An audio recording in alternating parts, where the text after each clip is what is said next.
Salut, c'est Gaël, bienvenue sur ma nouvelle chaîne, chaîne d'éducation, chaîne de liberté, puisque nous allons parler des différentes méthodes pour sortir du traditionnel schéma métro, boulot, dodo. Nous allons également parler de gestion, d'optimisation, de bourse, d'immobilier, bref, beaucoup de choses qu'on ne vous apprend pas à l'école. Donc dans un premier temps, vous allez devoir déconstruire tous les schémas qu'on vous a inculqués à l'école. Avoir un grand diplôme, avoir une bonne position dans une entreprise ou avoir un très gros salaire ne signifie pas être riche ni être libre financièrement. Je vais vous citer trois exemples. Le premier, Yann Ma, le fondateur d'Alibaba et d'AliExpress. Il avait juste une licence d'anglais. Il a été refusé 10 fois à Harvard.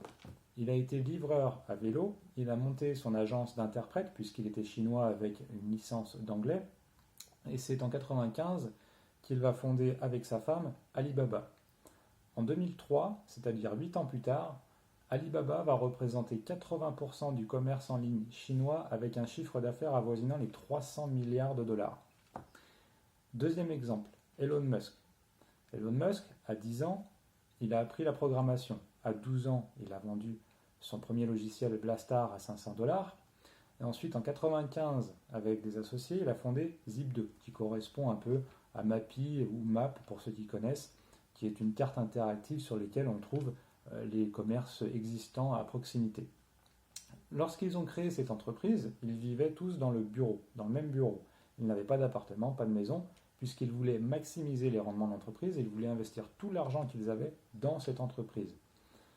À force d'avoir un dur labeur, à force de travailler dur, ils ont reçu un investissement de 3 millions de dollars d'une entreprise américaine, ce qui leur a permis de décoller et de vendre cette entreprise en 1999 pour 350 millions de dollars. Suite à ça, dans la même année, grâce à la vente de Zip2, il a créé X.com, qui deviendra en 2001 PayPal et qui sera racheté par eBay en 2002 pour 1,5 milliard de dollars. Troisième exemple, Jeff Bezos, le fondateur d'Amazon. Il a créé sa première entreprise alors qu'il était au lycée. Ensuite, en 1994, dans son garage et avec l'appui financier de ses parents qui lui ont versé 250 000 dollars pour qu'il puisse créer cette entreprise, il a créé Amazon, qui est aujourd'hui la plus grande entreprise de vente en ligne au monde avec un chiffre d'affaires avoisinant les 300 milliards de dollars. Donc, vous vous rendez bien compte que être riche, célèbre ou libre financièrement, ce n'est pas avoir une bonne position dans une entreprise, ce n'est pas avoir un grand diplôme, ce n'est pas non plus avoir un bon salaire, c'est avant tout une idée, le sens de l'entrepreneuriat, l'ambition et la prise de risque. Ce sont ces quatre choses-là. Alors, moi je vous invite maintenant à être inventif, à créer quelque chose, à être créatif. Et une fois que vous aurez cette idée, foncez, allez-y. Visez loin et visez grand et ne laissez personne vous stopper. Pourquoi je vous dis ça? Anthony Bourbon, le cofondateur de FID, l'a dit lui-même dans une de ses vidéos. Dans l'inconscient collectif, vous ne pouvez pas devenir riche, vous ne pouvez pas devenir libre financièrement, vous ne pouvez pas devenir célèbre parce que vous n'êtes pas fils d'un tel, parce que vous n'êtes pas de telle ou telle famille. Mais c'est faux. Vos familles, elles vous diront, nous on a été cheminots de père en fils, donc tu dois être cheminot, c'est comme ça et pas autrement. Ou alors, nous avons été banquiers, donc tu dois être banquier, c'est comme ça et pas autrement. Ou tu dois être dans l'industrie, parce qu'on a été dans l'industrie, c'est comme ça et pas autrement. Mais c'est faux. Anthony Bourbon, il est d'une famille de cheminots. Et on lui a dit qu'il devait être cheminot, mais il n'a pas voulu l'être. On lui a dit qu'il ne ferait pas son premier 100 000 et il l'a fait. On lui a dit qu'il ne ferait pas son premier million, il l'a fait. On lui a dit qu'il ne ferait pas son premier 100 millions et il l'a fait. Et aujourd'hui, on lui dit encore qu'il ne fera pas son premier milliard et pourtant, il est sur la route pour y arriver. Donc, n'écoutez pas les gens qui vous diront que ce n'est pas possible, que c'est impossible, que vous ne pouvez pas y arriver, que vous n'êtes pas fait pour ça, etc. C'est faux. Faites-vous confiance, visez loin, visez grand. Et si vous échouez, ce n'est pas grave. Plus vous allez échouer, plus vous allez apprendre de vos erreurs, plus vous allez réussir. Et il n'y a que ceux qui ne font rien, qui ne cassent rien. Gardez bien ça en tête.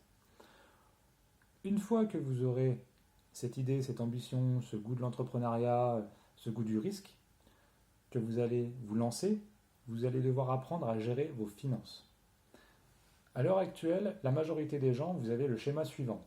Salaire égale dépenses plus épargne avec ce qu'il reste. Et en général, il reste très peu, voire rien. Donc vous ne pouvez pas épargner. Ce schéma doit se transformer en schéma suivant. Salaire égale épargne plus dépense avec ce qu'il reste. Je m'explique. Personnellement, j'ai commencé avec un salaire à 1600 euros net. Donc au départ, je dépensais et j'arrivais pas à épargner. Et j'ai choisi l'autre option. Donc j'ai choisi d'épargner 600 euros par mois pour commencer. Et petit à petit, j'ai trouvé un équilibre, j'ai réajusté et j'ai réussi à épargner 500 euros par mois, tous les mois. Donc il me restait 1100 euros pour vivre, pour payer toutes mes charges fixes essentielles. Alors vous allez me dire, oui, mais ça veut dire qu'on se prive, qu'on ne peut pas faire de sortie, qu'on ne peut pas faire de cinéma, de bowling, etc. Oui, je me prive tout de suite, mais c'est pour en profiter plus tard. Si je me prive tout de suite, c'est pour épargner tout de suite, pour investir tout de suite ou dans quelques mois, pour avoir un retour sur investissement rapidement.